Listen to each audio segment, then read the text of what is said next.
I've been a janitor at Oakwood Psychiatric Hospital for 15 years. In that time, I've seen my fair share of strange things. Patients talking to themselves, doctors rushing through halls with grim expressions, and the occasional unexplained noise echoing through the old building. But nothing could have prepared me for what happened last night. My name's Mike, and I work the night shift. It's usually quiet, just me and my mop, the occasional nurse making rounds, and the muffled sounds of restless patients. I've grown used to the eerie calm that settles over the hospital after dark. The way the fluorescent lights flicker in the long corridors, casting strange shadows, the creaks and groans of the old building settling. It's all become a sort of white noise to me over the years. Oakwood is an imposing structure built in the early 1900s. It's a maze of corridors, patient rooms, and offices spread across 4 floors and a basement. The basement is where they keep the old records, spare equipment, and God knows what else. It's also where I start my shift each night, working my way up through the building. Last night started like any other. I clocked in at 11 p.m., exchanged a few words with the day shift janitor, and headed down to the basement with my cart. The elevator creaked and groaned as it descended, the sound echoing in the empty shaft. When the doors opened, I was greeted by the familiar musty smell of the basement. I flicked on the lights, their harsh glow revealing the long corridor ahead of me. Rows of filing cabinets lined one wall, while the other was bare concrete, occasionally broken by a locked door leading to storage rooms or maintenance areas. At the far end, barely visible in the gloom, was the old wing. It had been sealed off for decades, ever since the hospital expanded and built the new wings above ground. I'd heard stories about the old wing. Rumors of inhumane treatments, of patients who went in and never came out, but I never put much stock in those tales. Ghost stories, I figured, told by bored staff to scare the newbies. I started my usual routine, mopping the floor and wiping down surfaces. The work was mindless, allowing my thoughts to wander. I was thinking about what I'd have for dinner when I got home when I heard it. A voice, faint but distinct, calling out from the direction of the old wing. "Help! Please, someone help me!" I froze, the mop handle slipping from my suddenly sweaty palms and clattering to the floor. The sound echoed down the corridor, but the voice didn't stop. It kept calling, pleading for help. My first thought was that someone must be playing a prank. Maybe one of the younger nurses or orderlies had snuck down here to try and scare me, but as I listened, I realized the voice sounded old, frail, and it was coming from behind the brick wall that sealed off the old wing. "Hello?" I called out, my own voice shaky. "Is someone there?" The pleading stopped abruptly. For a moment, there was nothing but silence. Then, clear as day, I heard a response. "Please, I've been here so long, help me." My heart was pounding now. This couldn't be real. That wing had been sealed off for decades. There was no way anyone could be back there, and yet, the voice sounded so real, so desperate. Against my better judgment, I found myself walking towards the brick wall. As I got closer, I could make out faint scratching sounds, like nails on concrete. The air grew colder, and I could see my breath misting in front of me. When I reached the wall, I pressed my ear against it. The bricks were ice cold against my skin. For a moment, there was nothing. Then, so close it could have been whispering directly into my ear, I heard the voice again. "You came. Thank you. Now, let me out." I jerked back from the wall, my heart racing. This was impossible. I must be dreaming, or maybe I'd inhaled some cleaning chemicals and was hallucinating. But even as I tried to rationalize it, I knew deep down that this was real. "Who are you?" I asked, my voice barely above a whisper. "How long have you been there?" There was a long pause before the voice responded. When it did, it sounded different. Colder. Angrier. "Too long. They left me here. They sealed me in and forgot about me. But I didn't forget. I've been waiting for someone to hear me. And now you have." A chill ran down my spine. I took a step back from the wall, but I couldn't tear my eyes away from it.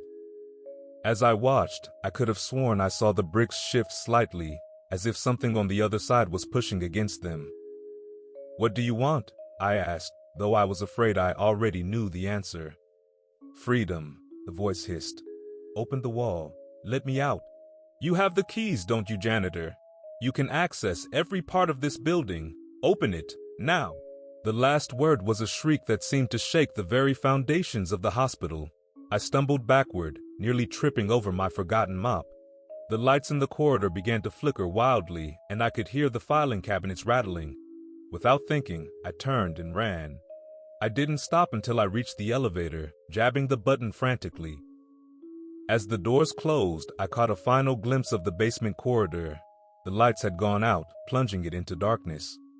But in that last second, I could have sworn I saw something moving in the shadows, approaching the elevator. I reported the incident to my supervisor the next day, but of course, they didn't believe me.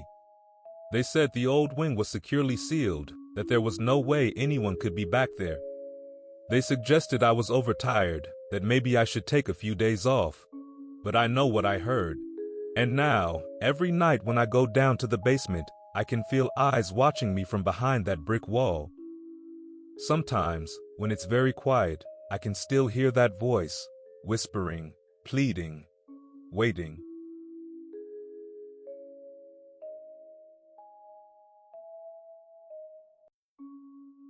I'm a therapist at Willow Creek Mental Health Center, or at least I was until yesterday. Now, I'm not sure what I am anymore. A witness? A victim? Or maybe I'm just losing my mind, like so many of the patients I've treated over the years. My name is Dr. Elena Reeves. I've been practicing psychology for over a decade, specializing in group therapy for patients with severe trauma and dissociative disorders. I thought I'd seen it all, the depths of human suffering, the tricks the mind can play when pushed to its limits.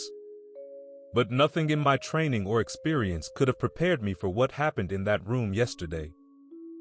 Willow Creek is a modern facility, all sleek lines and soothing pastel colors.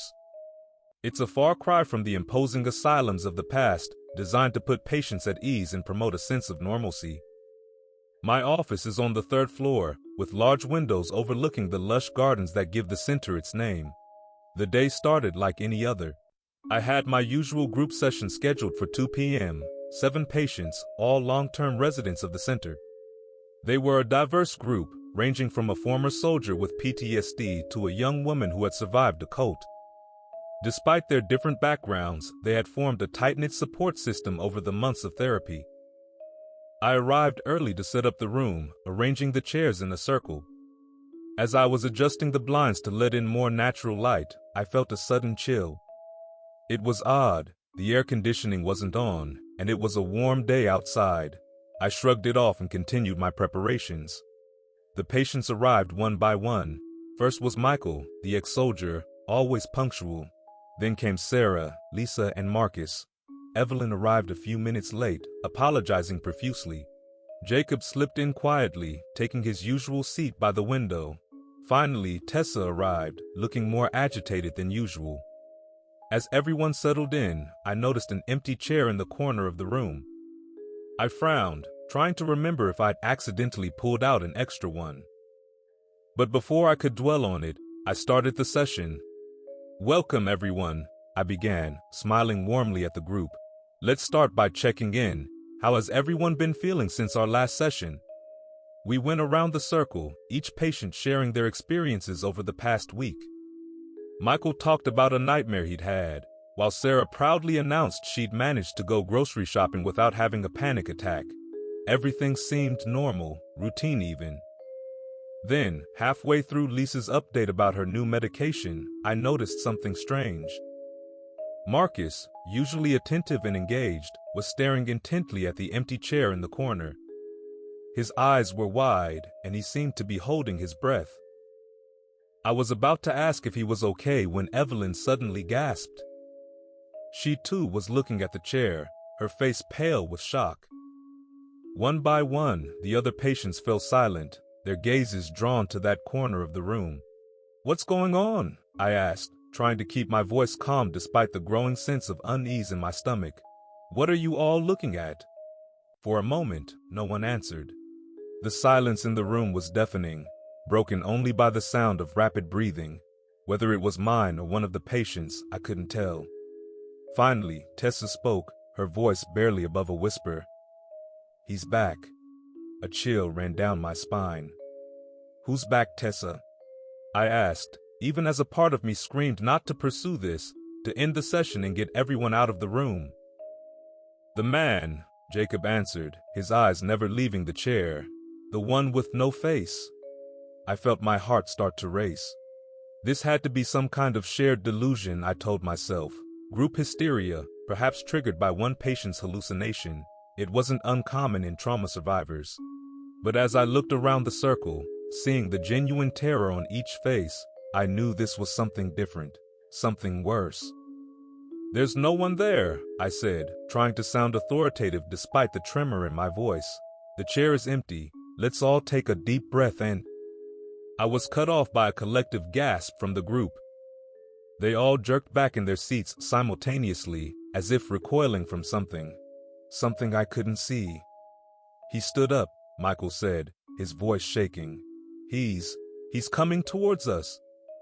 I stood up, my professional demeanor crumbling in the face of this inexplicable situation.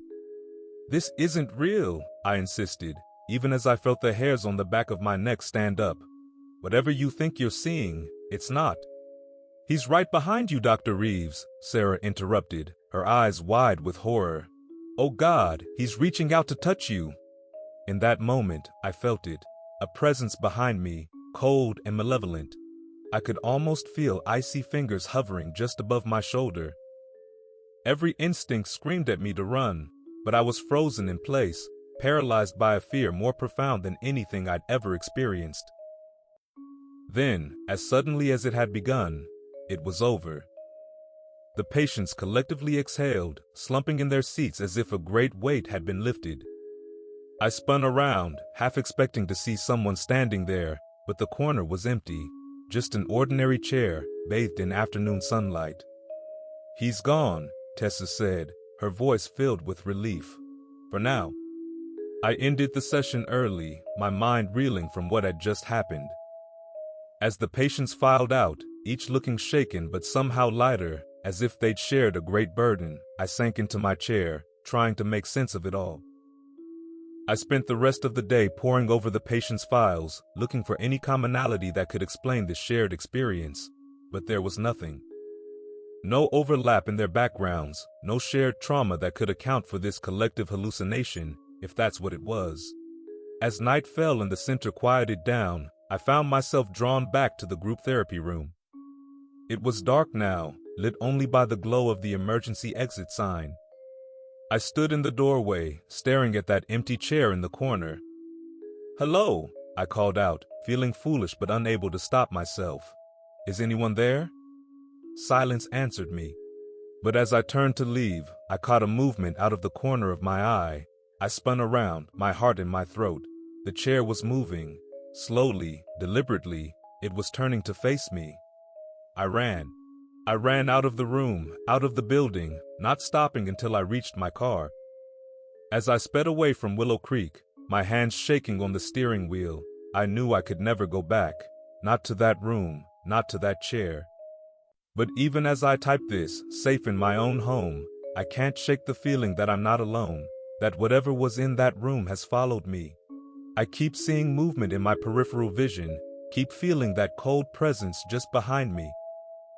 And sometimes, in the quiet moments between thoughts, I swear I can hear whispers. Whispers that say, "Welcome to the group, doctor. You're one of us now." I don't know what happened in that therapy room yesterday.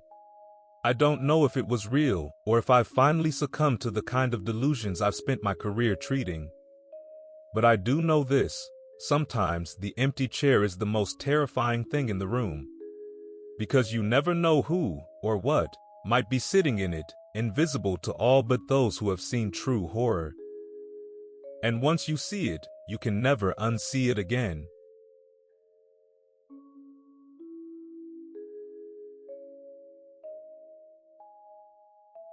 As the new night nurse at Pine Grove Asylum, I was warned about many things: the unpredictable patients, the maze-like corridors, the outdated equipment.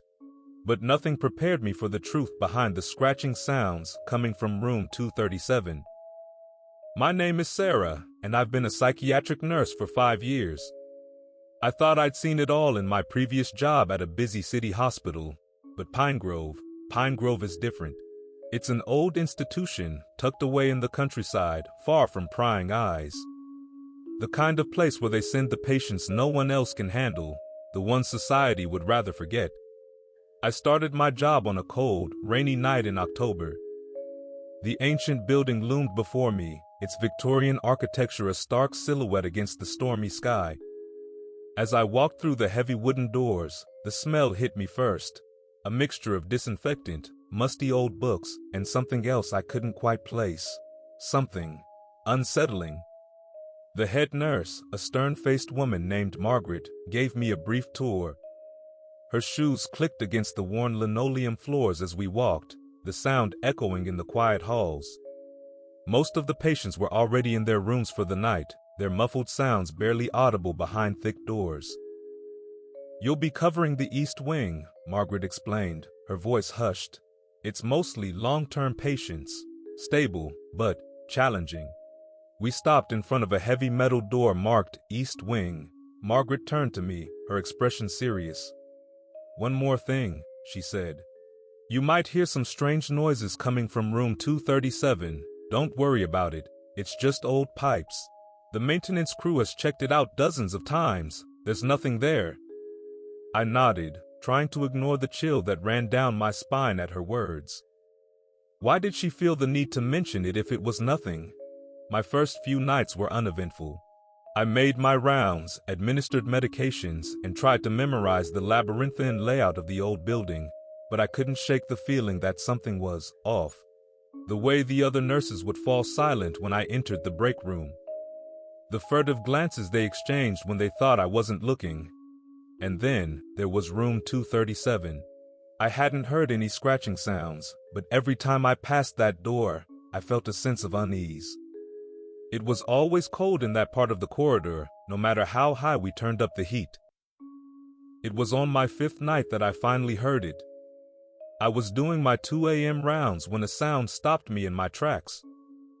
A faint scratching, coming from behind the door of room 237. It was soft at first, barely audible, but as I stood there, frozen, it grew louder, more frantic. I approached the door slowly, my heart pounding in my chest. The scratching stopped abruptly as I reached for the handle. I hesitated for a moment, then steeled myself and opened the door. The room was empty. A single bed stood against the far wall, neatly made and untouched. The window was barred and locked. There was nowhere anyone could be hiding. And yet, as I stood in the doorway, I could have sworn I heard breathing, not from the room, but from inside the walls. I backed out of the room quickly, slamming the door behind me. My hands were shaking as I tried to rationalize what I'd just experienced. Old pipes, I told myself, just like Margaret said, nothing more. But I couldn't shake the feeling that something was terribly wrong. Over the next few nights, the scratching became more frequent. Sometimes it was accompanied by whispers, too faint to make out words but undeniably human. I tried to ignore it, to focus on my work, but it was always there, nagging at the back of my mind. I started asking questions. Casual inquiries about the history of the East Wing, about room 237. The other staff were evasive, changing the subject or suddenly remembering urgent tasks they had to attend to. Their reactions only fueled my suspicions. It was Greta, one of the older orderlies, who finally took pity on me. I found her smoking outside during her break, her weathered face illuminated by the ember of her cigarette. "You've been asking about 237, she said, her voice gravelly from years of smoking. It wasn't a question. I nodded, waiting for her to continue. Greta took a long drag of her cigarette, then sighed. "That room has a history. Back in the 50s, they used to do experiments there, trying to cure the incurable. The kind of things they don't put in the history books." She paused, looking around as if to make sure no one was listening. There was a patient, no name, just a number. They kept him in 237 for years. the things they did to him. Well, let's just say it would be considered torture these days. One night, during a storm, the power went out. By the time they got the generators running and checked on him, he was gone. Gone? I asked, my mouth dry. You mean he escaped? Greta shook her head slowly. No, honey. I mean gone. Vanished. They tore that room apart looking for him, even knocked holes in the walls, but they never found a trace. It was like he just disappeared. I felt a chill that had nothing to do with the cold night air, and the scratching sounds started not long after, Greta said, stubbing out her cigarette. They've had every expert you can think of look at it. Structural engineers, pest control, paranormal investigators, you name it. No one's ever found an explanation. She turned to go back inside, then paused. Word of advice, honey, don't go in that room alone, especially not at night. I couldn't sleep after my conversation with Greta. Her story played on repeat in my mind, mixing with the memory of those scratching sounds, those whispers. I told myself it was just an urban legend, the kind of story every old institution has. But deep down, I knew there was more to it. The next night, I was determined to get to the bottom of it. I waited until the small hours of the morning when the asylum was at its quietest. Then, armed with nothing but a flashlight and my own stubborn curiosity, I made my way to room 237. The scratching started as soon as I approached the door, louder this time, more insistent. I took a deep breath and pushed the door open. The room was ice cold, my breath misting in front of me. The scratching was coming from the far wall, right behind the bed. As I watched, frozen in horror and fascination, I saw the wallpaper bulge slightly, as if something was pushing against it from the other side. "Hello," I called out, my voice shaking. "Is someone there?" The scratching stopped abruptly. For a moment, there was complete silence. Then, so quietly I almost missed it, I heard a voice. "Help me." It was barely more than a whisper, muffled by the wall, but it was undeniably human, and it sounded afraid. I approached the wall cautiously, my heart pounding so hard I could hear it in my ears. "Who are you?" I asked. "How can I help?" "So long," the voice whispered. "So long in the dark. Please, let me out." I reached out, my hand trembling, and touched the wall. It was ice cold, and I could feel a slight vibration under my fingertips, as if something on the other side was trembling. Suddenly, the entire room seemed to shift. The lights flickered, and I heard a low, ominous groan, like the entire building was straining against some unseen force. The voice from the wall grew louder, more frantic. "Now, let me out now, before they come back." I stumbled backward, overwhelmed by a wave of terror. As I watched, horrified, a crack appeared in the wall, spreading rapidly across the surface. The wallpaper bulged and tore, revealing glimpses of something moving behind it, something that should not be there. I ran. I ran faster than I've ever run in my life, not stopping until I was outside the building, gulping in the cold night air. I could still hear the voice echoing in my mind, pleading, threatening. I didn't go back to Pine Grove Asylum after that night. I couldn't bring myself to face room 237 again, to confront whatever was hiding behind those walls.